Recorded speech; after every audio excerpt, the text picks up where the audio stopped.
Mamma, jag vill inte vara som du. Jag vill inte vara deprimerad och dö. Jag vill överleva. Jag ska skriva en lista på allt jag måste göra för att inte bli som du. Klippa av allt hår. Alla säger alltid att jag liknar dig. Jag tror den är paj. Förlåt. Vad har du gjort? Vad fan? Ta aldrig hand om något som lever.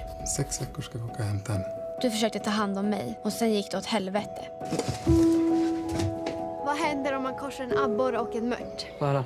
Det blir abort. Jag fattar inte skämtet. Du vet att det var spya på den bänken i morse, va? Ew! Haha, jättekul, Sasha. Vet du att pappa inte har skrattat sedan du dog? Jag måste få honom att skratta igen. Tror du att jag skulle kunna bli komiker? Du vet, man måste ha humor om man ska bli komiker. Jag är en gurka. Bli comedy queen. Så